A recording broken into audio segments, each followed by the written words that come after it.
Big social media companies list the rules for real, false, and premature claims of electoral victory. Marketplace Morning Report is supported by Progressive Insurance, offering coverage options as unique as your business. Progressive covers companies of many sizes and specialties. Learn more at progressivecommercial.com. And by the Wall Street Journal. The stories behind today's headlines have never been more important. The Journal podcast provides the facts. You can listen wherever podcasts are offered. I'm David Brancaccio. Social media companies, including Twitter, have just announced steps to make it clear when a candidate has won the election or has not. Marketplace's Nancy Marshall-Genzer joins us. Nancy, how will, for instance, Twitter be approaching this tonight? Well, Twitter says it will label tweets that falsely claim victory for any candidate. It'll also remove tweets that encourage violence or call on people to interfere with election results. Twitter now requires anyone declaring victory to have proof. They can cite announcements from election officials or use projections from national news outlets that have what Twitter calls dedicated independent news desks, and Twitter lists the Associated Press among those outlets. And the AP is a key source we'll be turning to here. So how does AP decide when somebody wins? Well, the AP says it'll look at the number of votes counted, also data on political trends. It's created a new system that analyzes early voting and mail-in ballots, but the AP also says it may just declare some races too close to call. And David, Facebook says if a candidate or party declares victory prematurely, it will add more information to the labels on their posts and continue showing the latest results from its own voting information center. And among reasons why the AP, Facebook, and Twitter are being so careful to spell out these rules? There have been reports that President Trump has said privately he's going to declare victory tonight if early returns show him ahead, even if the final results aren't in. All right, Nancy, thank you. Stock index futures on the morning of this election day are up briskly for the U.S. The Dow future up 411 points, 1.5%. The NASDAQ future up, not by as much, about 0.5%. With more, here's Victoria Craig, Marketplace BBC in London. European stocks are following Asian markets today solidly into positive territory. Key stock indexes in London, Paris, and Frankfurt are up in the 1.7 to 2% range. Russ Mould, investment director at the firm AJ Bell, says international investors aren't just waiting to see who wins the White House. And that's assuming that we do get a clear-cut result, which I think is market's preferred scenario.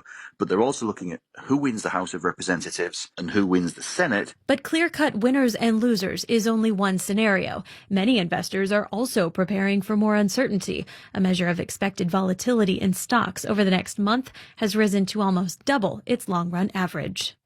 Thank you. Marketplace Morning Report is supported by UKG. Two HR technology companies have joined forces to become UKG Ultimate Kronos Group, offering HR solutions to connect the modern workforce. Learn more at ukg.com. Our purpose is people. And by Baird, dedicated to attracting and retaining talent from across the financial industry, providing continuity for clients. More at bairdifference.com.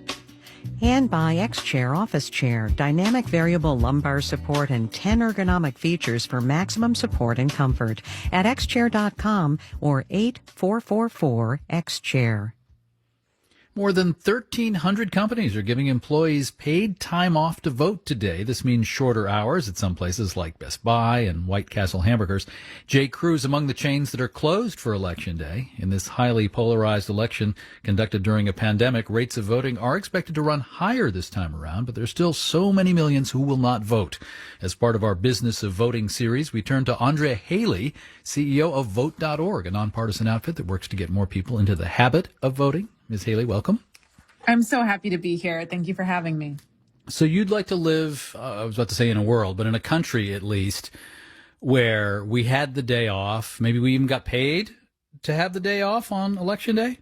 Absolutely. I mean, Election Day should be a holiday. And until we have a government that is really excited to make it so, I think it's on corporate leaders and companies who also have a stake in there being a healthy and thriving democracy to go ahead and give paid day off for Election Day and for election participation.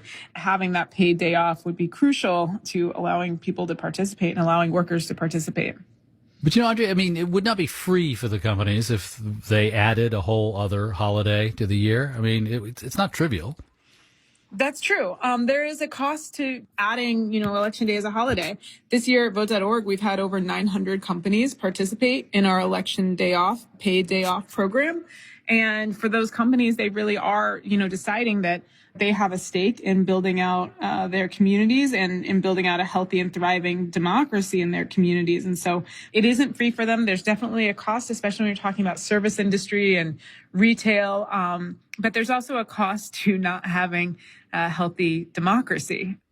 Now, in our most recent Marketplace Edison research poll, we asked people many things about their economic anxiety and so forth. We did ask about voting intentions, and people 18 to 24 and people 25 to 34, for instance, 60% or more of them said they would definitely vote. But look at this, 18 to 24, more than 7% said definitely not. 25 to 34 years old, 7.6%, definitely not going to vote. And I suppose some of this is what we've been talking about, the fact that they got to work or something. Yes, part of it is that. But the other, issue is that people have been disincentivized from participation. A lot of people feel like their voice, especially in the younger generation, doesn't count. And what we also forget is that both Republicans and Democrats reach out to what they call the most likely voters to ask for their vote. And that means somebody who already has a voting history.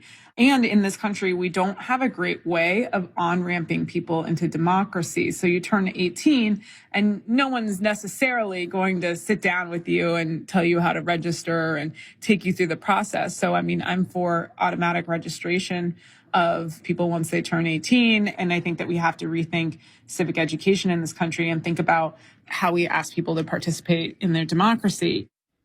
Andre Haley, CEO of Vote.org. It's a nonprofit that focuses on increasing voter turnout and engagement. Thank you very much. Thank you so much.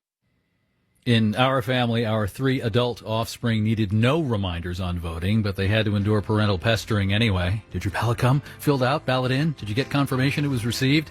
Sorry, kids, just channeling our own nerves. I'm David Brancaccio, Marketplace Morning Report. From APM, American Public Media.